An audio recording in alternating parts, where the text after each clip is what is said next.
See such a large turnout on what at least those of us who are faculty or students will know is the final week of classes, and not normally a time when we can turf you out of the library for a talk. So it either speaks to how bored you are with your classes, or how eminent our panel is, or how timely the topic is, or perhaps all three.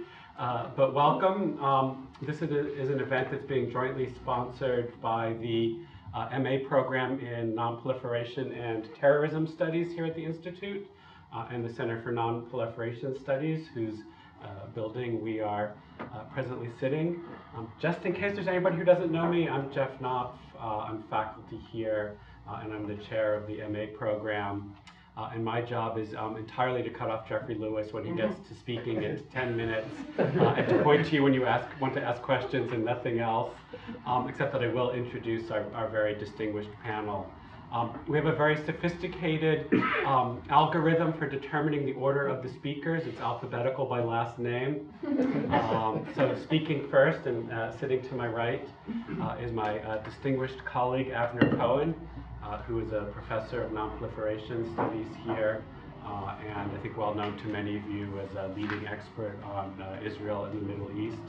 Our second speaker, seated to my left, will be Ferenc Dalnoki-Veress, scientist in residence here at CNS, and a regular instructor for the physics portion of our science and technology class, which I understand had its final exam this morning, probably entirely so that the students would feel free to come to the panel this afternoon.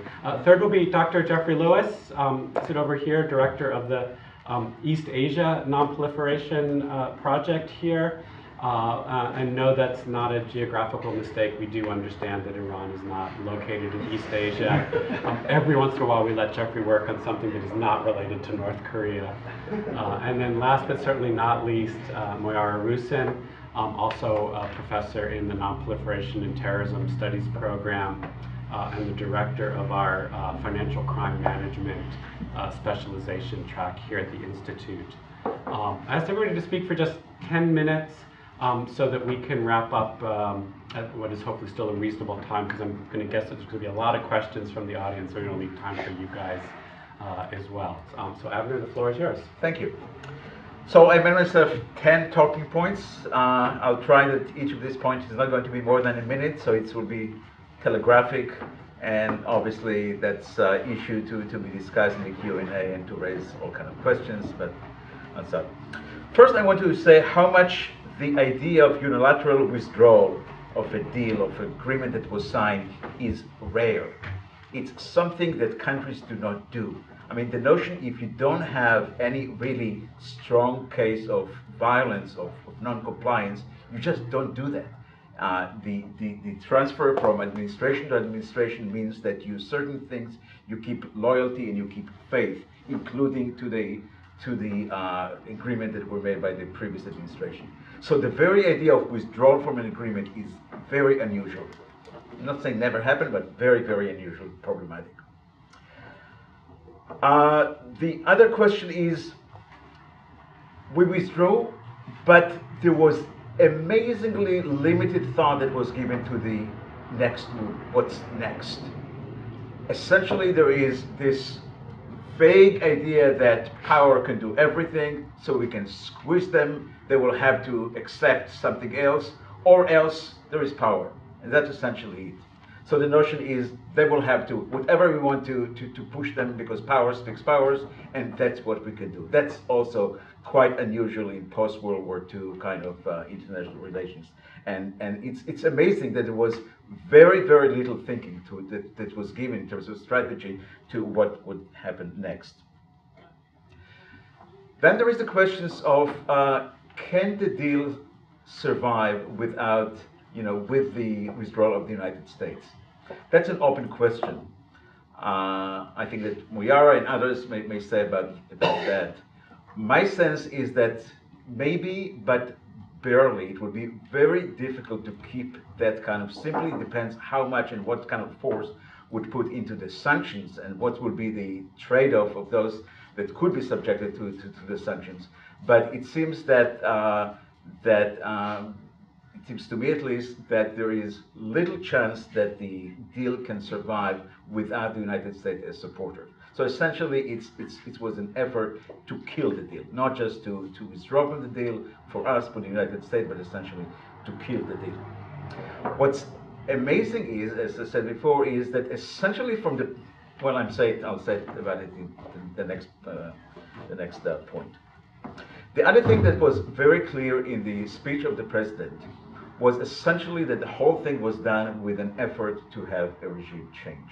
Essentially, it was about a regime change. It was essentially not that we have any immediate problems, indications of the, the creation, the recreation of the Iranian nuclear program, but rather we don't like them. We don't like many other non-nuclear aspects of their behavior, vis-a-vis their involvement in Syria, vis-a-vis many other things in the region, vis-a-vis their missile program, and we're going to put a squeeze. Ultimately, the best squeeze will be regime change, and then they will get it back. But that's essentially it. That's also, there is a certain irony to be said about that. It was very much the citizen Trump, before he was president, that was talking about the folly of the effort to regime change and his criticism about our action in Iraq in 2003, and now he's advocating, it's not clear, he's advocating essentially a policy that's very much regime change. What's going to be the Iran reaction? Open-ended. I think for the next few months they will try to see whether it can survive without the United States. If I'm right and it cannot survive because of the sanctions, because of the trade, the economic trade would not make sense, I think they're going to resume their nuclear program in not fully provocative way, but essentially that would initiate, in my opinion, countdown to hostility. It will be the same kind of game that they will try to play around the line, to push the line between the permissible and the non-permissible, and ultimately it could be a countdown for war, and I worry about it very much. The other issue that I want to say is the question of interest and whose interest was by this withdrawal. I'm Israeli born, I'm still Israeli citizen in addition to being an American. And I look very, very sadly about what I see about the repossessioning of American policy, foreign policy by Israel in the context of the Middle East. I don't think that withdrawal from the agreement served American interests, interpreted in almost any way. I think it served very well the interest of Israel as being defined by Benjamin Netanyahu as the Prime Minister of Israel. What are his interests? His interest is to dwarf Iran. Israel today is the most strongest powerhouse in the Middle East. Essentially, it drove Egypt, it drove Saudi Arabia, it drove very much the Palestinians, and the only rival that they have is Iran. Their interest is that Iran would not be a player, to dwarf Iran in terms of power, and then ultimately nobody can tell them what to do. And that's their interest.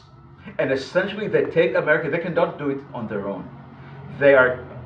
This takeover of American policy, which I found not much attention was given to it so far, some, but not that much. Ultimately, it could generate a great deal of backlash against Israel, against Israeli interests, and the fact that it's being run, it's being managed essentially by one party.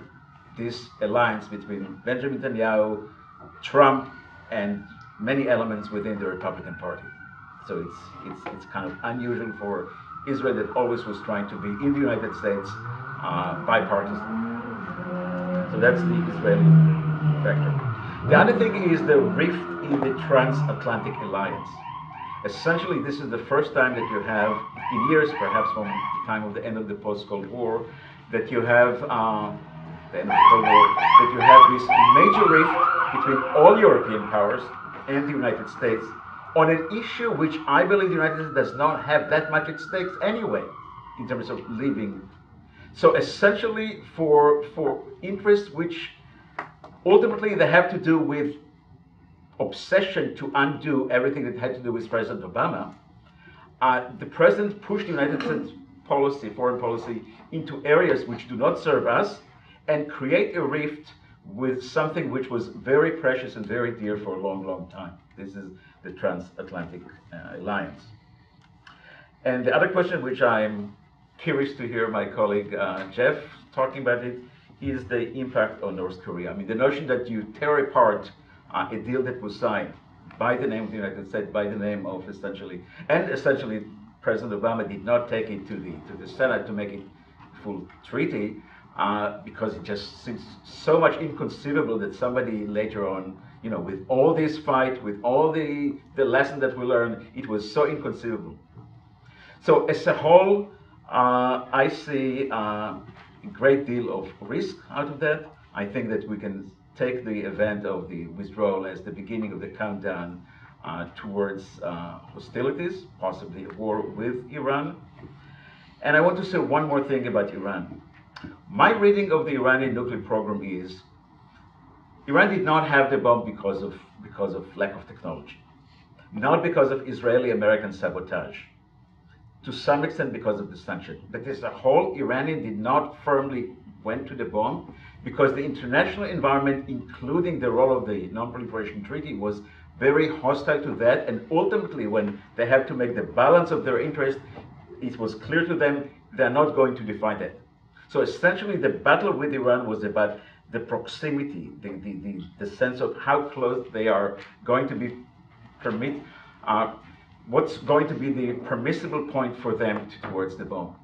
Now, when we take the deal, and the deal was in many ways a way to solidify that commitment by Iran ultimately not to have the bomb, as long as the deal is there. Now, I think with taking it, I think it's a major harm to the very idea of norms in international affairs. So I see a variety of issues that all of them could be quite problematic for the future. Thank you. All right, perfect. And I didn't even have to give you any time hints, so that was great. And that was a really good, I think, overview of a whole range of the diplomatic and strategic issues that have been sort of put into question by the decision by the U.S. to withdraw from the deal. So next we have Ferenc Dalnoki-Veress. And Eduardo, do you want him to swim with? No, that's fine. It's fine there? Okay, so the floor is yours. So thank you for inviting me. I'm really happy to be part of this panel, distinguished panel. It's with a really heavy heart that I'm giving this presentation. I think a lot of people, like Melissa and so on, would give kind of a similar kind of presentation. It's, you know, I want to just kind of, this time I'm not going to talk about science, which is really sad. I want to review the rhetoric that kind of got us to this point, and the narrative that was used to get us to this point. So one of the things was, Iran will cheat and can't be trusted. Iranian government are cheaters. Of course, we know that trusting has nothing to do with this agreement at all. It's about verification, and we want to, as I always say in classes, maximize verification, minimize trust. That's in our interest. This is, as everybody knows, the most intrusive inspection protocol in history. It blocks every path to a bomb. And if you go through it, checklist, there's nothing that else. Of course, there's possible a diversion of a fuel cycle and a parallel fuel cycle, but these are very unlikely. So just think about that. So Iran will cheat and can't be trusted. That's the kind of narrative that they're putting across. Opponents of the agreement say that Iran must admit to all its past nuclear weapon-related research. The Iranian government last week, or 2 weeks ago now, said they're all liars. If you see that presentation that Benjamin Netanyahu gave, the first thing was, they lied. They lied. So this kind of makes you feel, oh, you can't trust them. They lied. Right? Of course, it's important to resolve the role of, whether the past nuclear weapons related research, but for what goal? What's the goal there? So Benjamin Netanyahu said they lied, despite the fact that much of what he presented was not new, and everybody knew that. But it's the line that resonates with people, that presentation, very flashy presentation. So what was amazing about the JCPOA, it allowed Iran to save face, but at the same time blocking every pathway to a bomb, but still allowing some civilian infrastructure and so on, and other concessions. instead of publicly humiliating Iran, which is in nobody's interest. I want to just read a quote from Paul Pillar, who wrote in the National Interest some time ago. The need to save face is universal. Those who do business with those who need to save face must keep such sensitivities in mind. One must decide whether getting material cooperation is more important than bragging rights. Right? Sometimes respecting sensitivities means structuring an agreement so that the other side can claim to be more of a winner than a loser. Sometimes it's more a matter of the public relations surrounding an agreement. These are kind of obvious things. And unfortunately, President Trump, and I don't like to say as everybody says Trump, he's President Trump. He is the US president. Right? President Trump, if a person embodies saving face, he's the antithesis of that. And I'm very worried. So the bottom line is they painted Iran as cheating and lying, as they can't be trusted. It makes it seem that it's not reasonable to get into any agreement with them and paves the way to military conflict. The Iran deal is a pathway to a bomb that can easily break out and produce nuclear weapons. This kind of gives the debate urgency. Gotta hurry, gotta hurry, gotta hurry. Netanyahu's statement, and actually I was going to have it here, I'm going to make it more dramatic, just like Netanyahu did. I've always said that the greatest danger of this deal is not that Iran will violate it, but that Iran will keep it. I'm putting the same kind of emphasis he said. Because under the deal, in a few years' time, Iran is guaranteed to have as many as 100 nuclear bombs. That's folly. Face the Nation, October 2017. Nobody actually said what you're saying is completely incorrect. The Iran deal allowed, and so here it comes to putting on the physics hat. Iran deal allowed to maintain 300 kilograms. You said no science. I know. But when I heard the quote, I just said, okay, got to figure this out. Iran deal allowed to maintain 300 kilograms of 3.67% enriched U-235. That's 12 kilograms of U-235. Add it up, just work it out. That's only 12 kilograms of uranium-235. If it would be enriched further. So the equivalent of one bomb maximum for 15 years. And under safeguards. I mean, yes, it's with a heavy heart that I say all this. And the other thing is, Iran deal will end, and then an even more urgent situation will arrive, as they always constantly say. This gives the narrative, again, a sense of urgency. So the implications of this is why I say I have a really heavy heart about this. As soon as the Iran deal was violated by the United States, I kind of put a cartoon on Twitter, which kind of looked at what the trajectory I think it's going in, which includes President Trump being reelected. And implications are we're making, exactly as you say, a strong case for war.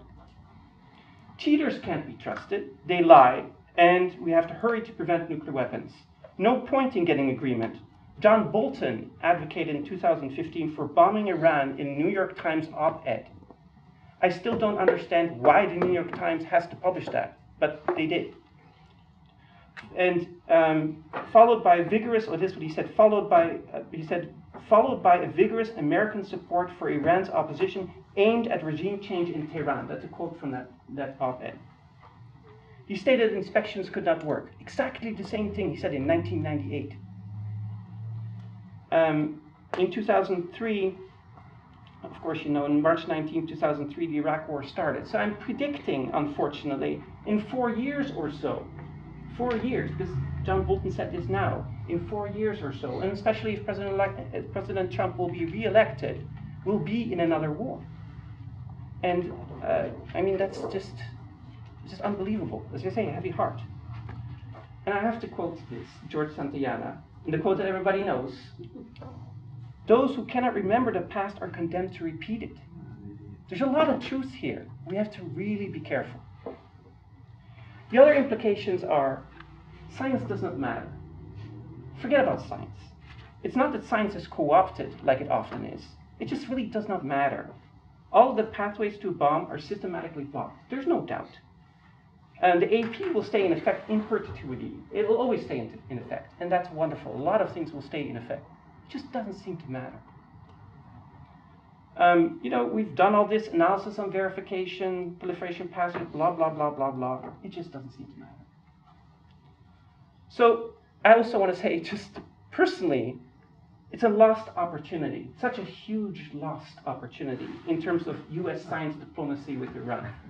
which is so important, and I'm a big fan of. I don't know. So the other, I'll just end with this. The implications are exactly as you said.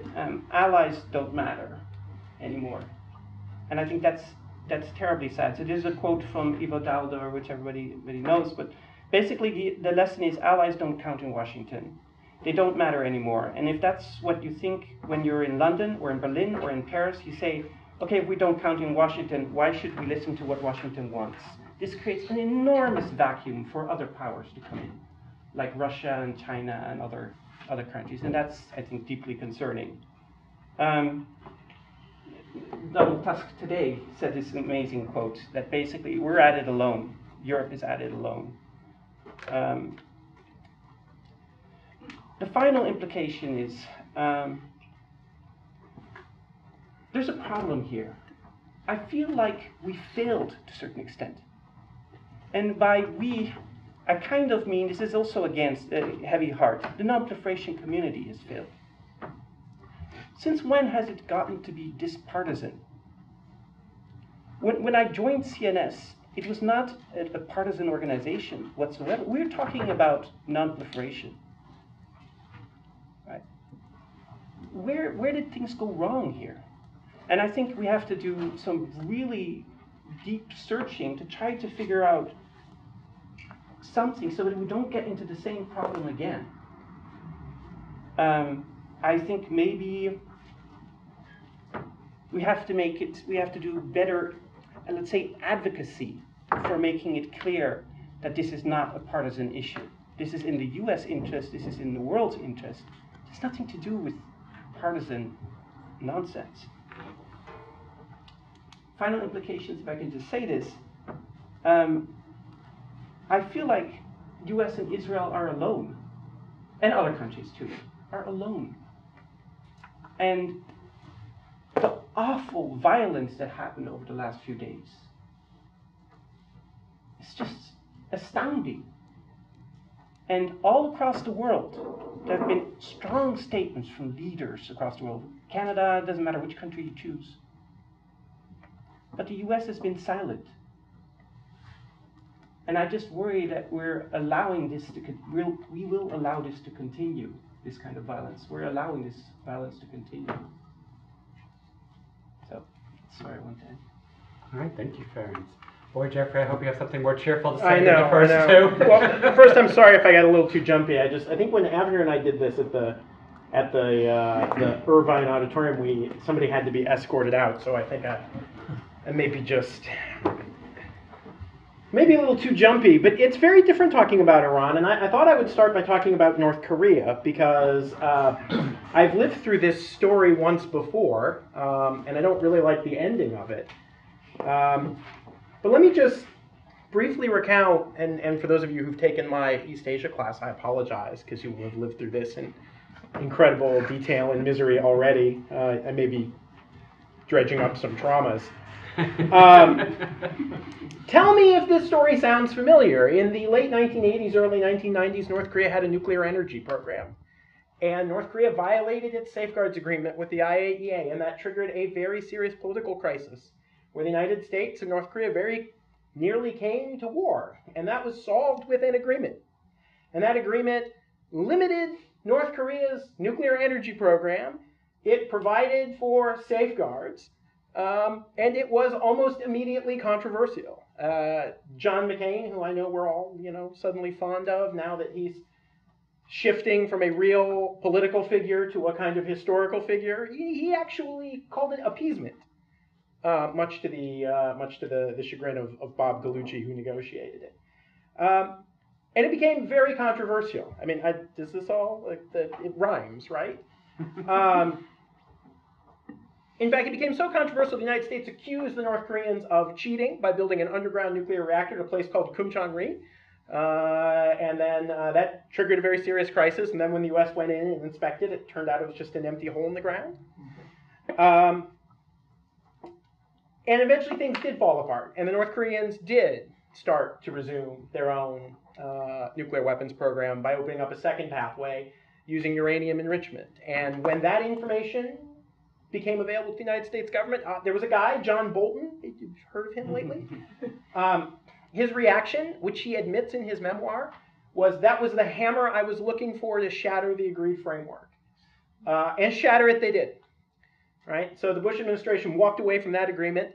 George Bush didn't call it the worst deal in history, but he certainly said some things like that. And then in 2006, North Korea tested its first nuclear weapon. And I think one of the interesting things, particularly if you take my class, is almost immediately they regretted it. Not the North Koreans, but the Bush administration.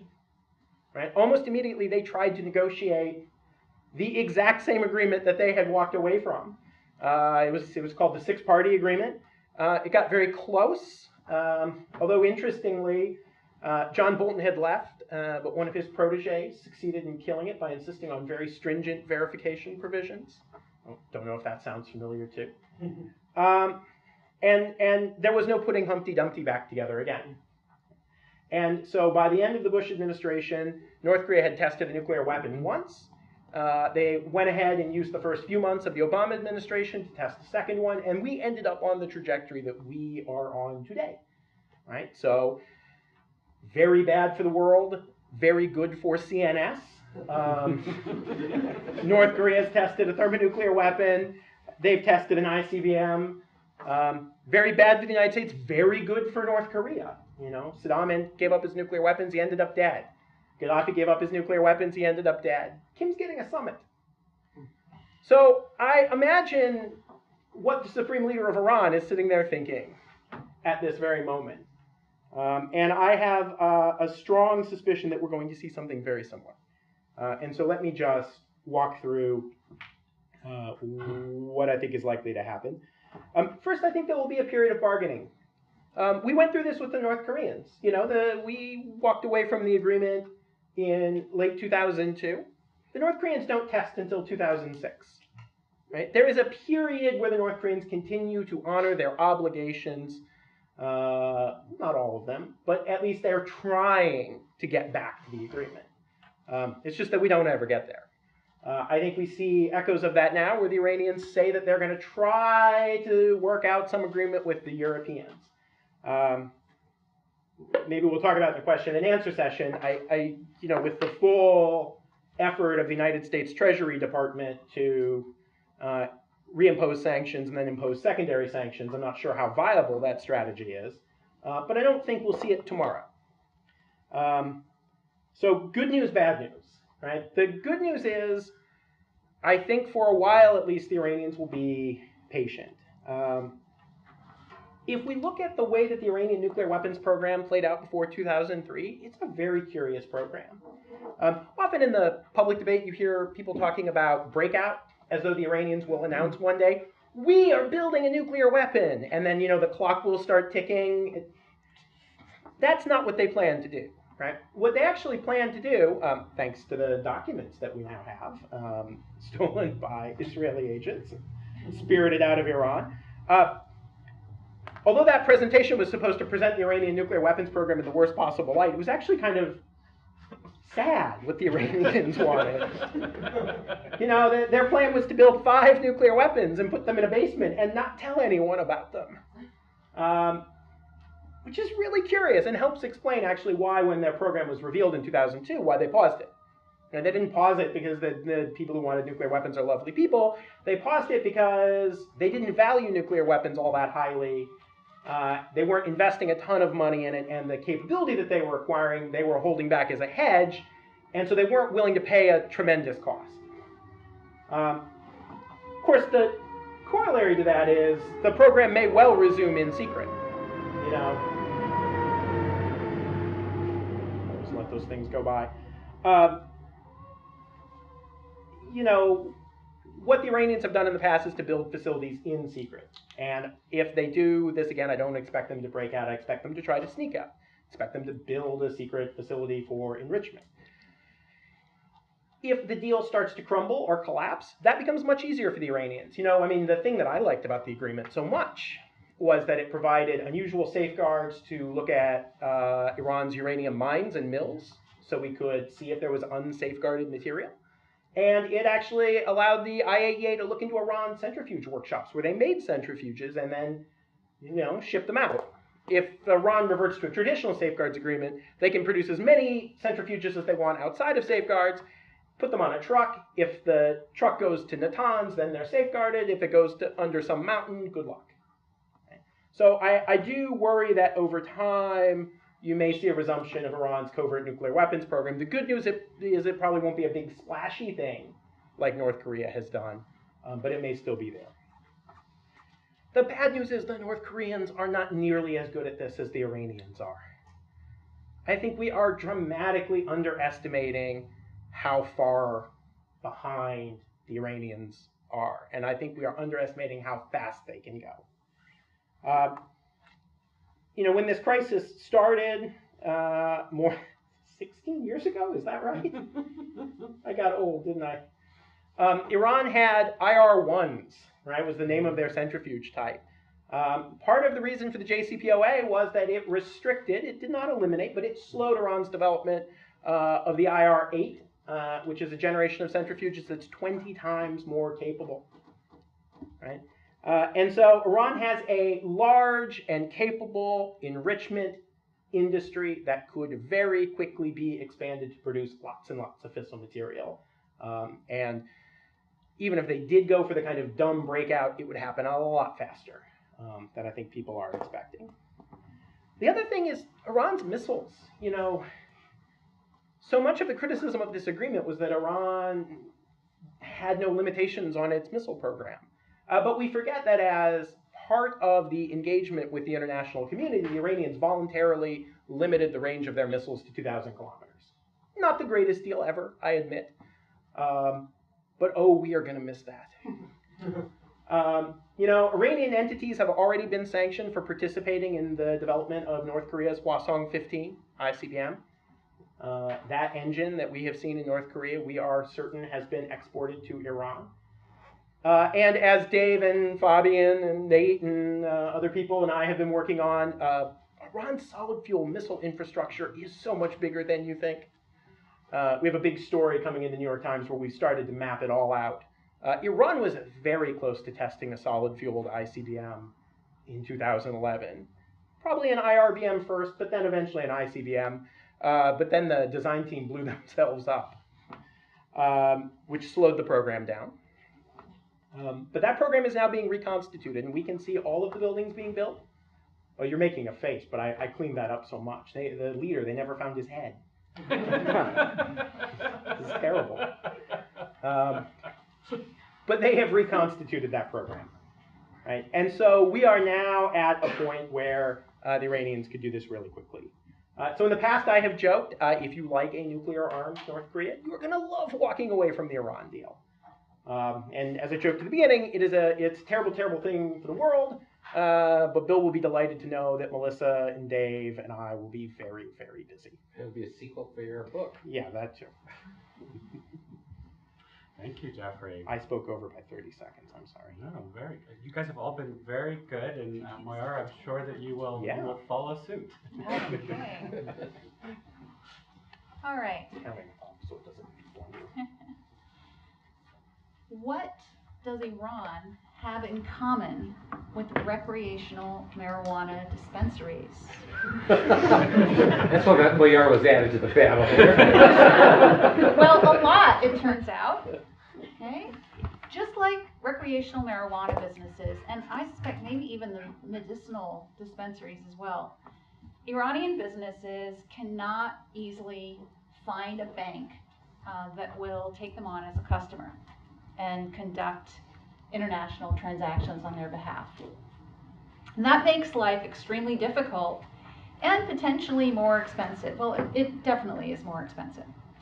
So this recent decision to pull out of the accord, while it's going to have little impact on U.S. businesses, U.S. business has been waiting on the sidelines for a while because there were so many restrictions still in place. But it's really going to hurt European businesses, a lot of whom have made inroads into what is potentially an extremely lucrative emerging market with 80 million customers.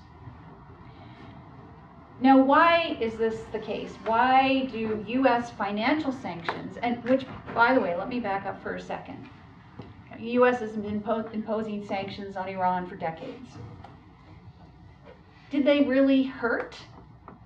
A little bit. But the financial sanctions, the targeted financial sanctions that went into effect a few years ago, those did hurt. And if you ask folks from that era, policymakers from that era, they will say that that is what brought Iran to the negotiating table for the JCPOA. Maybe. Now, why did those financial sanctions have such a big impact? Because of the US dollar's supremacy in global foreign exchange reserves. The US dollar constitutes about anywhere 2/3 to 3/4 of US global foreign exchange reserves. Why is that important? I mean, you can conduct trade theoretically in any currency, but ultimately you do want to have at least some dollars in your foreign exchange reserves. So no large international bank can afford to lose their dollar clearing privileges. And especially after sanctions were imposed on a number of international banks, including British banks, they were shocked by that. But BNP Paribas, the largest French bank, was hit with a $9 billion fine. And I think it was going to be worse than that, but I believe Obama and the French president, there was intervention and they met and talked about this decision. So those large banks are saying there is no way we're going to touch Iran with a 10-foot pole, anything having to do with Iran. What about the little banks? Well, the little banks could, in theory, do business not in US dollars and, presumably get around those sanctions, but no, they can't. They can't because those little banks still have to do dollar transactions occasionally. And while they may not have a branch in the US, the way they do it is that they contract with a bank that does have a presence in the US. It doesn't have to be a US bank, it could be a foreign bank with a US branch. We call that a correspondent banking relationship. And all of these banks are now required by law to confirm that any bank they set up a correspondent banking relationship with is not doing any business whatsoever with Iran or North Korea. But in addition to that, so they might be able to confirm that, okay, but those banks that have a correspondent account relationship with a US bank, a US based bank, also have correspondent banks. And so they now have to confirm that not only does their correspondent bank not do any business with Iran or North Korea, but their correspondent's correspondent. And their customer's customer's customer, goes back several levels. So it's really, really difficult. And the more levels you have to go through, the more expensive it is to conduct trade. So that's why they were so effective. So there are three options here that I see happening as a result of this. One is we're going to see more trade-based financial crime. And I see a few of my students here in the room who already know all about variations on Mexican and Colombian black market peso exchange, which we know the Iranians have been doing since at least 2013. And that is a way of hiding transactions through both, just to simplify it for the sake of time, trade transactions that enable trade transactions as well as, sort of debit and credit accounting, if you will, so that no money crosses Iran's borders. No money technically goes in or out. And we know now that the North Koreans are doing that too. So there's innovation. The second option is cryptocurrencies. We know that it is not easy, but it's not difficult to conduct trade transactions via cryptocurrencies. And while there is blockchain, and we can now do blockchain analysis to trace transactions, thanks to mixers, which basically cut off the trail, and cryptocurrencies that do not have a public ledger, like Monero and Zcash, there are ways to get around and evade these sanctions. And then the third option, even if they decide that it's not worth it, all those different evasive maneuvers that I've just described aren't worth the trouble, at least not for everybody. The third option is just to see trade shift to Russian and Chinese firms that could care less about U.S. sanctions. The Russians said, well, you know, they're sanctioning us anyway, so what do we have to lose? The Chinese, because, well, it's China, and we're not going to get into a trade war or sanctions war with China. So they're going to be the real winners. And they're going to be the real winners regardless. I mean, we're already seeing Total, the French oil company, in negotiations with... it blacked out. Oh, I was like, I don't know who Total was in negotiations with. No, it just this went dark. You're the expert. And I thought you had to enter your passcode. So Total has already been exploring for natural gas off the coast of Iran, and they're thinking, oh, you know, expletive, what are we going to do now? Well, they do have a Chinese minority shareholder, and they are already talking about shifting control over that particular project completely to that Chinese minority shareholder, just kind of unloading it. You know, one option that the Europeans were trying before was to set up subsidiaries that were completely ring-fenced and had their own board of directors and you know, chain of command, completely separate from the parent company, thinking that that would protect them. That's not going to protect them anymore. So it's just handing them off, selling off these projects to other interested parties who are likely to be Russian and Chinese. And this goes for Chinese and Russian importers and exporters, but possibly also Indian oil importers. They don't want to stop importing Iranian oil. The Indians might come under more pressure and decide that no, it's not worth it, like the Japanese and Koreans, who are also going to have to stop importing Iranian oil. Regardless of what happens, there's going to be a lot more innovation on how to circumvent, including legally circumvent, U.S. financial sanctions and conduct non-dollar trade transactions, and that will only further erode U.S. power. All right, 4 for 4, optimistic, upbeat, and positive presentations. So if I've learned anything from being at this school where we have amazing language instruction for many years, I think I can fill in the expletive. The French company, they probably said merde. So we'll have another opportunity to do this at the end, but I think that these 4 talks were just so rich and insightful and thought-provoking that I'd actually like to invite everybody to join me in thanking our speakers right up front.